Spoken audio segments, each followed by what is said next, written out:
Welcome to the SDA Housing Podcast, brought to you by NDIS Property Australia. Before starting this episode, we need to provide a general disclaimer. Information contained in this podcast is general in nature only. It does not take into account the objectives, financial situation, or needs of any particular person. You need to consider your financial situation and needs before making any decisions based on the information in this podcast. And you should consider seeking independent and professional advice for your personal circumstances. All right, let's begin. Hello everybody, it's Debbie here from NDIS Property Australia, and you're listening to the SDA Housing Podcast, a show that explains, highlights, guides and brings awareness about all things SDA in this ever-changing NDIS world. This is our regular SDA Unlocked episode where we delve into the supply and demand data for specialist disability accommodation in different areas around Australia. This month, I am going to be talking about two different regions in New South Wales. We basically had a recent client ask us to complete a report on the top 30 locations around Australia that we felt at the current time are the top hotspots, if you like, for SDA development. And obviously it came up with New South Wales as having the greatest demand across pretty much almost all regions, particularly when we take into account the current legacy and existing dwellings enrolled in the system. But anyway, a couple of the locations that came up were in the Newcastle area and in the Wollongong area. So I thought, okay, this could be a good topic to cover both of these areas that are obviously in proximity to the greater Sydney metropolitan area, directly north Newcastle above the Central Coast and directly south the Wollongong Illawarra area. So here we go. Let's look firstly at the Newcastle and Lake Macquarie Statistical Area 4. That covers the Statistical Area 3, the SA3s of Newcastle, Lake Macquarie East and Lake Macquarie West. The whole region spreads from the Newcastle town city, northwest through Hexham and Woodbury, south to Swansea, Waihi, Morisset, and out west to Cooranbong and Cameron Park. The current status of SDA enrolled properties are that there are 210 dwellings with 522 places in that entire SA4. 35% of those properties fall into the existing and legacy category, and 53% of all enrolled properties are group homes. Just to go over what those two things are again, legacy is any larger group home with 6 or more participant places that will be defunded in the case of New South Wales, probably within the next couple of years by mid-2027. And existing are properties that may be group homes, they may be smaller homes, but they were grandfathered into the system and they don't meet the new Build SDA guidelines. So there's a large number of properties that are not new build fit for purpose SDA homes is what that means, essentially. So that's the supply. The demand is 544 participants, but currently there's 172 who have SDA funding in their plan, but it's not being claimed. So they're not living in an SDA. The demand is set to increase by 14% within 2 years and 21% by 2032. So we've got quite an increase in participant numbers expected to happen in this area.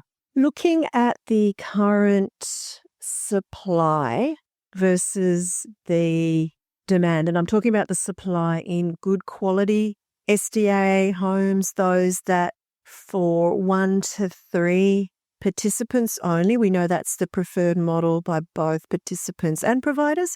We have an undersupply of 309 places. So basically I'm taking out all the group homes and the existing and the legacy.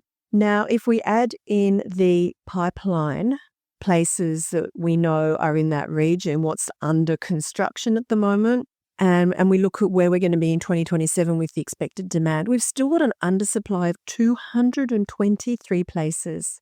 Now, that is quite significant. Just as a breakdown of the types of properties, we've got 54% of the dwellings in the system are high physical support, and 56 of participants have either improved livability, full accessible, or high physical support in their plan. 4% of the dwellings are robust, and 5% of participants have robust funding in their plan. That is a little bit misleading though, because 40% of the participants, as per the NDIS data, don't have a category identified. And that is due to a couple of reasons. Either they've not been brought over into the new database properly as yet. It's they haven't been able to identify, essentially, and that's nearly half the participants. So we don't really have a good grip on what they're actually funded for.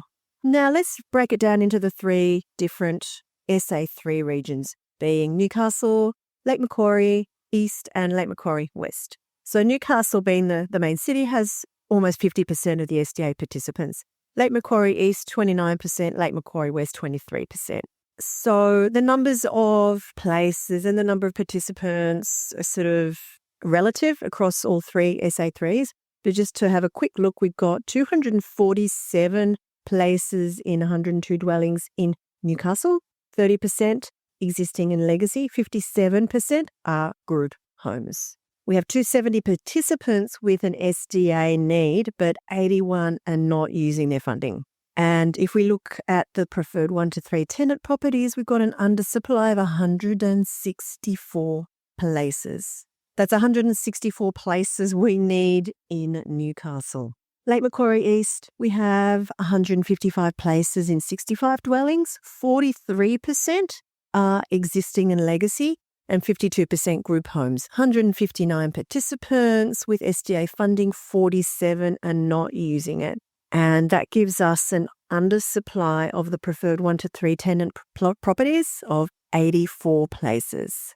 Lake Macquarie West, 120 places over 43 dwellings, 33% existing and legacy, 47% group homes. And we've got 125 participants with SDA funding and 44 not using it, leaving us with an undersupply of 61 places of the preferred 1 to 3 tenant properties. So that is, as you can see, they're quite significant numbers of undersupply in those three regions. And as a sort of summary, the thing that stood out the most to me when I was looking at this data, Newcastle has a distinct undersupply of robust dwellings. There's only 1 dwelling and enrolled and 10 participants with robust funding. The remaining stock seems to be relatively well divided between apartment and house and villa stock, and for 1, 2 and 3 tenant dwellings. And of course, I'm talking about the new build enrolled properties. So that's a summary of Newcastle and Lake Macquarie. I will look now at the Illawarra area, which is Wollongong, Dapto, Port Kembla, and the Kiama Shell Harbour SA3s. So again, one large SA4 divided into 3 SA3s. So the region itself spreads from Warrenora Dam and Helensburgh in the north, down through Wollongong and south through Shell Harbour and Kiama down as far as Gerringong and Jirowa. In total, we've got 112 enrolled dwellings with 296 places. Very similar to the Newcastle area, we've got 38% are existing and legacy dwellings, and an even greater number, 63%, are group homes. There are 359 participants that have SDA funding, but 148 are not claiming SDA, so they're not living in SDA.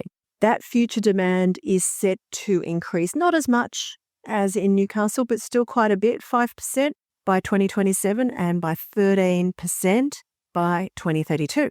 When we look at the preferred 1 to 3 tenant properties, there's an undersupply of 249 places.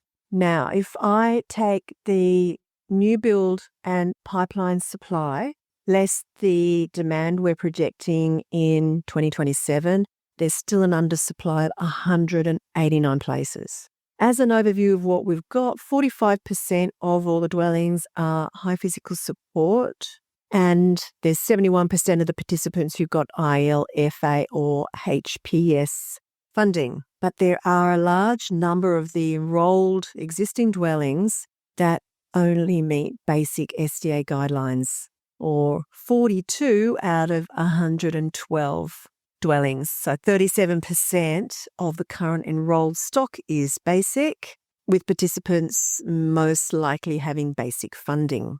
Now, none of the dwellings at all in the entire Illawarra SA4 are built to robust, but 3% or 12 participants have robust funding. So again, it's only a very small number, but there is always that need for robust. And we've heard in the past that a lot of time providers won't, or support coordinators won't even start an SDA application, funding application, when there are no suitable properties in the area, because it is a time-consuming and a money-consuming program to actually get SDA funding into a participant's plan. When you look at all of the allied health reports, doctors' reports, occupational therapist reports that need to be created and submitted, and they're not done for free. So the participant has to have funding in their plan that can go towards paying for those reports. And if it's not there, or if there's not a lot there, a support coordinator is not going to go ahead and get all that reporting done for an application to go in when there's nowhere for the participant to live anyway. Now, 3% of participants have robust funding across the country. We expect it's going to be about 10%. So I would say that in both of these areas, we could definitely look at robust as being quite a safe option if you're willing to go down that robust property development avenue. All right. Again, we've got some legacy properties, not a lot, but they will be phased out by mid-27, but obviously a lot of group homes as well, which have been recommended being phased out. I looked at some group home numbers that are enrolled with the NDIA in New South Wales, and there are a lot of 4-bedroom and 5-bedroom group home properties. These are actually government housing properties. There, you may have heard us talk about the situation in Victoria where there's going to be around 800 properties coming up for lease ending this year, end of 2025, and the Victorian government is not renewing those leases. In New South Wales, there is no plan to stop or end the leases on these properties. A lot of them are already on a month-to-month basis, but there's no sort of timed phase out of them. However, once suitable new build properties come on the market, participants will be moved over. So when we see in this area, Wollongong, Dapto, Port Kembla, Kiama, Shell Harbour, 63% of the places are in group homes. That is a massive undersupply indication.